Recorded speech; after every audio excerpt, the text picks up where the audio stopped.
The Journey of Marco Polo. Early life. Marco Polo was born in 1254 in Venice, Italy, into a family of wealthy merchants. His father, Niccolo Polo, and his uncle, Maffeo Polo, were seasoned traders who had already made a remarkable journey to Asia before Marco was born.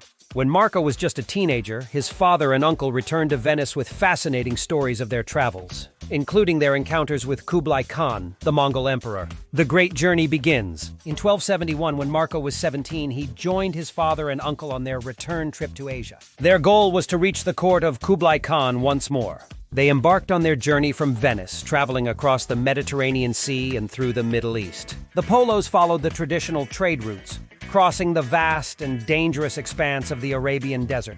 Crossing the deserts and mountains, the Polos faced numerous challenges on their journey.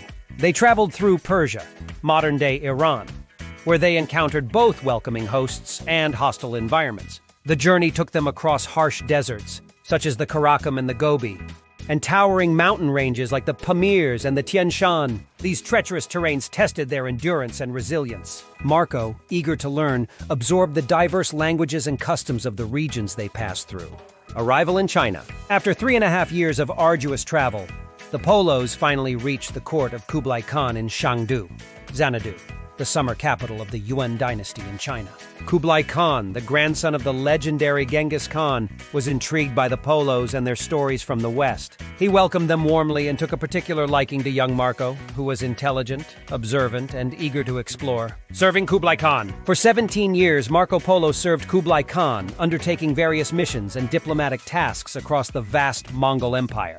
Kublai Khan valued Marco's insights and abilities, sending him to explore regions previously unknown to Europeans. Marco traveled extensively throughout China and beyond, visiting places such as Burma, Myanmar, India, and Indonesia. He documented his observations meticulously, noting the wealth, splendor, and technological advancements of the Mongol Empire and its subjects. Marco's writings provide vivid descriptions of the cities he visited, including Beijing, then known as Khanbalik, with its grand palaces and bustling markets. He marveled at the efficient postal system, the use of paper money, and the intricate canal systems used for transportation and irrigation. His accounts also include detailed descriptions of the customs, traditions, and daily life of the people he encountered. Encounters and observations. Marco Polo's travels took him to the far reaches of the Mongol Empire. He visited the ancient city of Hangzhou, which he described as the most splendid city in the world, with its beautiful lakes, gardens, and impressive architecture. He witnessed the production of silk and the thriving trade networks that connected China to the rest of the world. In addition to China, Marco ventured into Southeast Asia, where he visited the kingdoms of Burma and the island of Sumatra. He observed the rich cultural diversity, the different religious practices, and the exotic flora and fauna of these regions. His encounters with the various peoples and cultures along his journey broadened his understanding of the world and deepened his appreciation for its diversity. Return to Venice. In 1295, after 24 years in Asia, the Polos decided to return to Venice. They faced a perilous journey back, taking a different route that involved sea travel.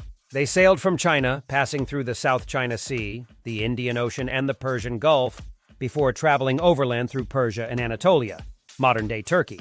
Along the way, they encountered pirates, treacherous weather, and political unrest. When they finally returned to Venice, they arrived with a vast fortune in gemstones, gold, and silk. Their arrival caused quite a stir, as many Venetians found their tales of the East hard to believe. Marco's detailed accounts of his travels were met with skepticism, but his experiences would soon become widely known. Writing The Travels of Marco Polo. Marco Polo was eventually captured during a naval conflict between Venice and Genoa and was imprisoned. During his imprisonment, he met a writer named Rustichello da Pisa. Marco dictated the stories of his travels to Rustichello, who compiled them into a book known as The Travels of Marco Polo, originally titled Il Milione in Italian. This book provided Europeans with an unprecedented glimpse into the distant lands of Asia. Impact and legacy. The Travels of Marco Polo became one of the most important books of the Middle Ages. It provided Europeans with a detailed and vivid description of the distant lands of Asia, sparking curiosity and inspiring future explorers like Christopher Columbus. Although some of Marco's accounts were met with skepticism, his book opened up new possibilities for trade and exploration. The book described the grandeur of the Mongol court, the wealth of the Chinese Empire, and the exotic cultures and practices of the East. It detailed the use of coal as a source of fuel, the production of salt and spices, and the existence of animals like crocodiles and rhinoceroses, which were previously unknown to Europeans. Controversy and debate. Over the centuries, scholars have debated the accuracy of Marco Polo's accounts. Some question whether he actually traveled to all the places he described, or if he relied on second-hand information. Despite these debates, there is no doubt that Marco Polo's journey had a profound impact on the world. His detailed observations and accounts provided a window into the cultures, economies, and landscapes of Asia, fostering a greater understanding and connection between different parts of the world. Conclusion.